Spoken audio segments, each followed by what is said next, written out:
Right, okay, so it's probably my 5th attempt at trying to create this video, so all I'm going to say is we'll see how this goes.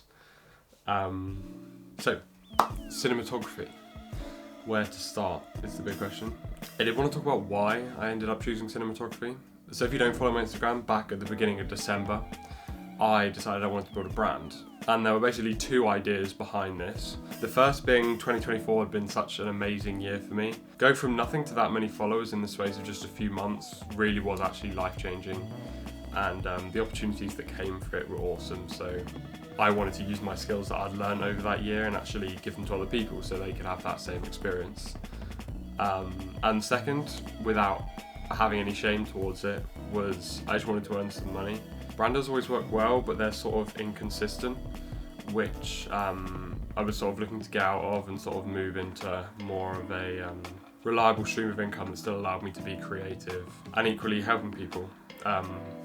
So that's sort of the 2 reasons why I wanted to build the brand. So the basic idea was I would just give the skills that I'd learned over the last few years to other people and basically work with them until they got what they needed out of their personal brand.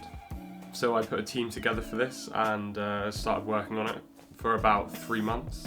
But as I got closer to the launch, I realised it really wasn't what I wanted to do. I realised I'd sort of just been going down a track that everyone goes down. I'd sort of just been copying everyone else because all I was making was a glorified course, basically. And I've made a couple of courses in the past, but I've never really gone too heavily into them. I've never really promoted them properly, but because it just didn't really feel like the thing I wanted to do. It sort of, I know, it feels like it's underplaying the skills that I have and I could do so much more. So sure, a lot of people do put together courses and they do really well from them, but I decided that just wasn't for me. So in the end, about 2 weeks before launch, we were meant to be launching May 20th, I just shut it all down.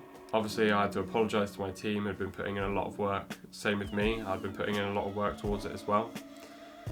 And yeah. And I don't really deem it as a failure. I'm sort of trying to take it as a lesson. I think if I had gone ahead with it, actually launched it, it would have been a burden on me anyway, because if it's not something that I enjoy to run, then I'm never going to be driven to actually keep pursuing it, keep improving on it. So I'm glad that I actually stopped it when I did. So after I shut it down, I actually took some time off, a few weeks, just didn't even think about a camera to try and figure out what I wanted to do. It seems silly because surely you should know what you want to do. That's like, you should know, like, people know that, people know what they want to do, but I was struggling, so I just took some time to actually figure it out. And now, with cinematography, I actually think I have found what I want to do.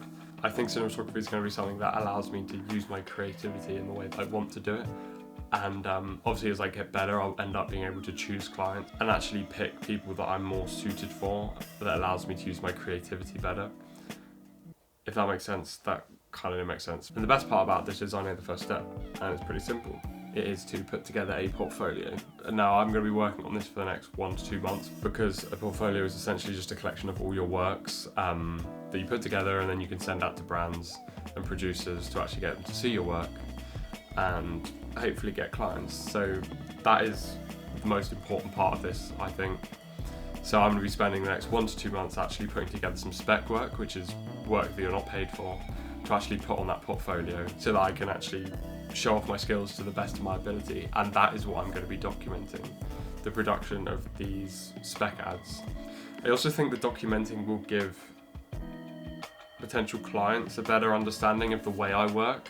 And I think that's always beneficial in cinematography because you're working for someone, so if they know how you work, they can choose you because you'll be better suited to them. I hope that makes sense. It makes sense in my head. And I apologise if this is sort of a stoppy-starty video, but I've literally just winged it off the top of my head. I've literally got no script or anything. I just sort of wanted this to be more of a raw video, just sharing my thoughts on what I'm actually going to do on this channel. But I want to get to the point of doing 1 video a week minimum, because I feel like that's sort of the golden standard for YouTube, is 1 video a week.